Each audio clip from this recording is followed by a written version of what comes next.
नमस्कार दोस्तों, आज हम आपके लिए अपने कॉन्सेप्ट सीरीज में अगला सीरीज का लेक्चर लेकर आए हैं।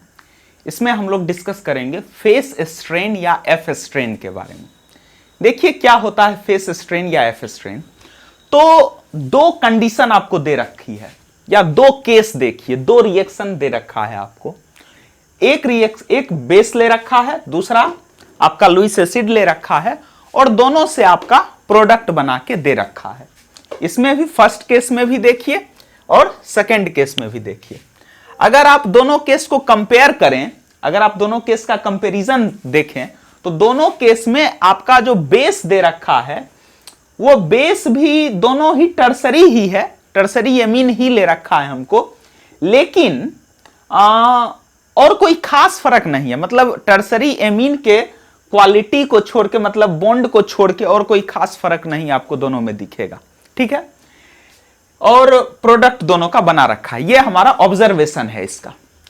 लेकिन जब हम इसको ध्यान से देखते हैं, जब हम इस रिएक्शन को करवाते हैं लैब में जाके, तो हमको पता चलता है कि फर्स्ट केस में जो आपका टीपीए दे रखा है और टीएमबी दे रखा है, इस दोनों का आपस में रिएक्शन नहीं होता है।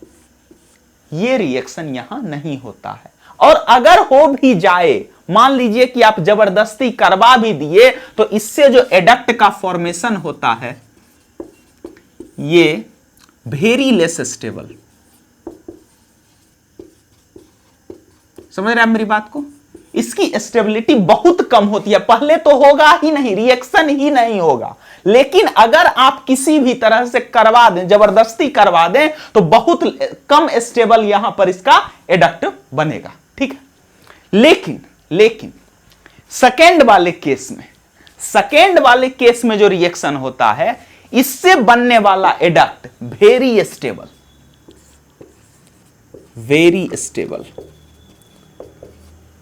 अब दिमाग घूम गया, ऐसा क्यों होता है? दोनों एसिड बेस रिएक्शन करवा रहे हैं, लेकिन एक केस में वेरी लेस स्टेबल और दूसरे में वेरी मच स्टेबल। हो सकता है पीके में अंतर हो सकता है दोनों के बेसिसिटी में फर्क हो, क्योंकि एसिड तो सेम ले रहे हैं, तो हो सकता है दोनों के बेसिसिटी में अंतर हो।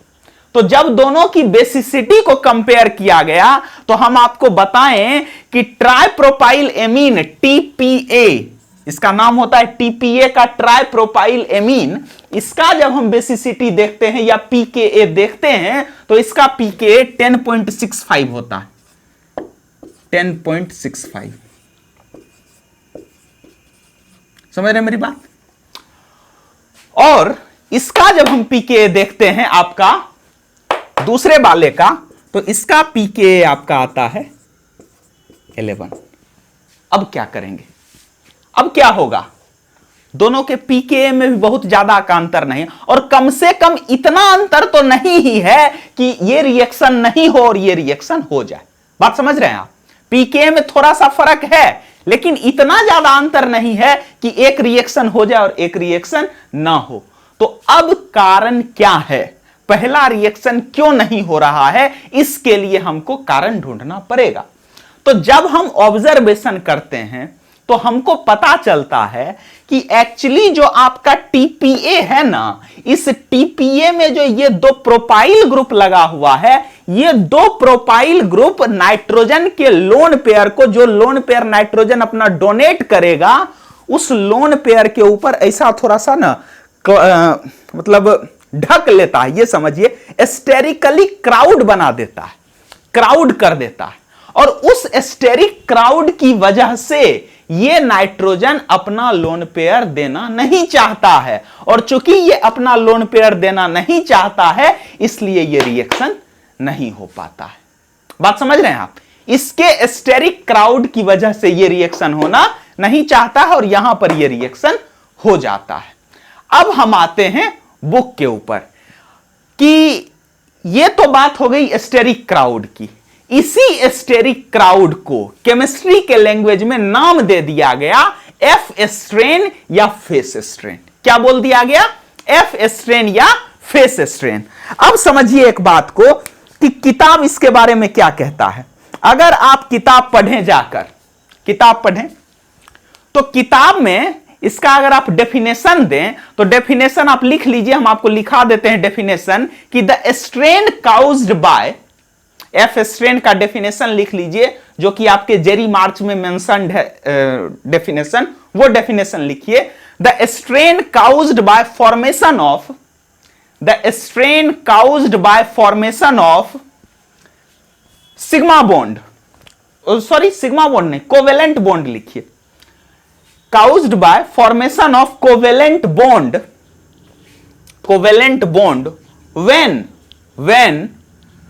two atoms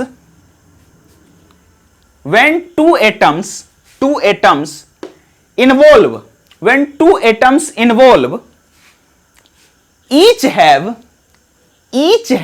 two atoms involve, कौन, नाइट्रोजन और bromine, each have three large group, each have three large group, 3 1 2 3, three large group is called phase strain, is called phase strain और F strain। समझ गए मेरी बात को? तो ये बात हो गई फेस स्ट्रेन या एफ स्ट्रेन की। एक्चुअली होता क्या है, जनरली एसिड बेस रिएक्शन में या लुईस एसिड बेस रिएक्शन में आपका जो फेस स्ट्रेन है या स्टेरिक हिंड्रेंस, आप सिंपल स्टेरिक हिंड्रेंस समझ, ये फेस स्ट्रेन कोई चीज थोड़े ही है, इसका ढक लिया लोन पेयर को और उस लोन पेयर के ढकने की वजह से क्या हो गया, आपका फेस स्ट्रेन जनरेट हो गया। तो हो क्या रहा है बेसिकली यहां पर ये स्टेरिक हिंड्रेंस आपके लुईस एसिड बेस रिएक्शन में ज्यादा ऑपरेट होता है। अकॉर्डिंग टू जेरी मार्च ये कहते हैं कि आपके लुईस एसिड बेस रिएक्शन में जो फेस स्ट्रेन है या जो स्टेरिक हिंड्रेंस है वो ज्यादा ऑपरेट होता है एज कंपेयर टू दूसरे रिएक्शन के। समझ रहे हैं मेरी बात को? तो जब होता, मतलब क्यों होता है ऐसा, या तो आप लुईस एसिड का साइज इंक्रीज कर लें या आप लुईस बेस का साइज इंक्रीज कर लें, किसी का भी अगर आप साइज इंक्रीज करते हैं तो उस साइज के इंक्रीज होने की वजह से आपका जो रिएक्शन में इसका पार्टिसिपेशन होता है वो घट जाता है। मतलब आपका जो रिएक्शन होता है उसमें स्टेरिक क्राउड आ जाता है और इसलिए वो रिएक्शन नहीं हो पाता है।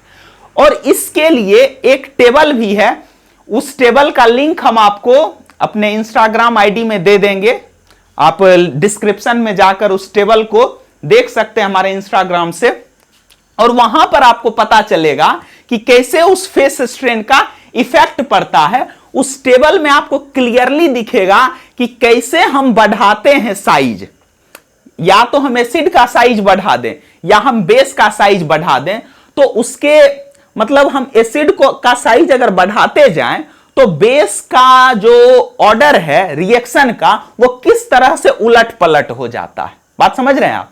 मतलब जब हम एसिड का साइज बढ़ाएंगे तो सेम बेस दूसरे एसिड के साथ जिस तरह से रिएक्शन देता है उसके उल्टा रिएक्शन देने लगता है। और ये सब चीजें सिर्फ और सिर्फ स्टेरिक हिंड्रेंस की वजह से होती है। And the specific type of steric hindrance is known as face strain और एफ स्ट्रेन। समझ रहे हैं आप मेरी बात? नोट कर लीजिए इसको।